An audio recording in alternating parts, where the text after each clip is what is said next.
So guys finally हम सभी जा रहे थे लखनऊ और मैं बहुत ही ज़्यादा एक्साइटेड थी। मैं एक्साइटेड इसलिए थी कि फाइनली मेरे पिया जी ने टाइम निकाल लिया था, क्योंकि वो बहुत ही ज़्यादा बिजी रहते हैं। उनका स्केड्यूल जो होता है वो बहुत ज़्यादा बिजी होता है और अपने उस बिजी स्केड्यूल से उन्होंने मेरे लिए टाइम निकाल लिया था फाइनली।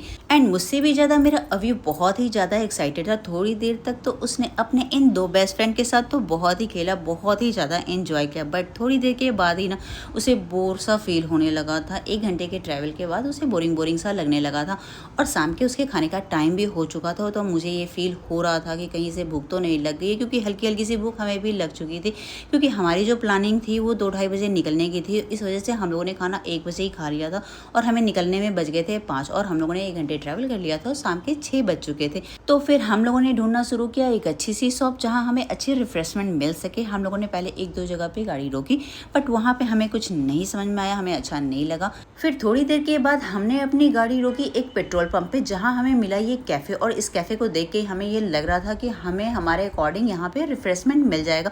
तो सबसे पहले हम अंदर जाते ही हमने पूरी की अपने अव्यू के डिमांड को, क्योंकि आजकल मेरा अव्यू जो है वो बहुत ही ज़्यादा चूजी हो गया है, क्योंकि हम जो उसे देते हैं वो उसका अपोजिट ही चूज़ करता है, अपोजिट ही डिमांड करता है। तो हमने पहले ही बोल दिया कि आप अपने अकॉर्डिंग ही चूज़ कर लो, और आप इस वीडियो में देख भी सकते हो किस तरीके से अपनी चीज़ों को वो चूज़ कर रहा है। तो सबसे पहले हमने उसके डिमांड को पूरा किया। देन उसके बाद मेरे पिया जी ने पूछा था कि आप भी कोई ड्रिंक लोगी, तो मैंने बोल दिया था नहीं, मैं लूँगी सिर्फ कॉफ़ी, क्योंकि मेरे सर में हो रहा था दर्द। उस टाइम मुझे बहुत ही ज़्यादा दर्द हो रहा था, और मुझे जब भी बहुत ही ज़्यादा दर्द होता है, सर में हेडेक होती है ना, तो मैं कॉफ़ी अगर ले लेती हूँ तो मुझे रिलीफ मिल जाता। तो मैंने बोला था कि मैं लूँगी सिर्फ स्ट्रॉन्ग कॉफ़ी।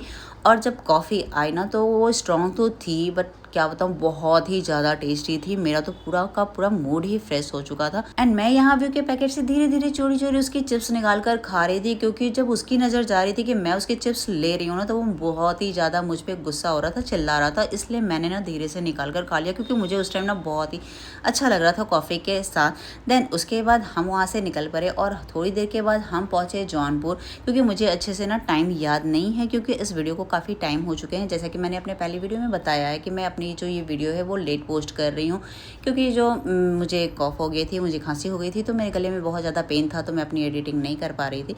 तो मुझे अच्छे से टाइम नहीं याद है कि हम कब जौनपुर पहुँचे। और हम आए थे जौनपुर की सबसे फेमस स्वीट शॉप पे, जिसका नाम था बेनीराम, और ये फेमस था अपनी इमरती के लिए।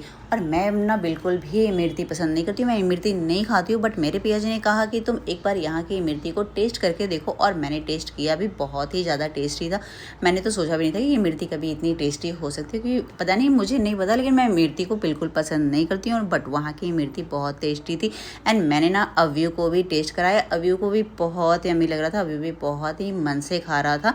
और हम यहाँ पे आए थे, मेन पर्पज़ ये था हमारा कि हमें यहाँ से लेनी थी स्वीट्स, क्योंकि हम जा रहे थे बुआ जी के घर, और हमें पता था कि हमें लखनऊ पहुँचने में बहुत ही ज़्यादा रात हो जाएगी। तो हमने सोचा कि वहाँ जब तक हम पहुँचेंगे सारे शॉप्स वगैरह जो होंगे वो बंद हो जाएंगे, तो एक काम करते हैं, यहाँ पे ये शॉप खुली हुई है, हम यहीं से ले लेते हैं। और हुआ भी वही था कि हमें पहुंचने में बज गए थे 11 से ऊपर ही हो चुके थे,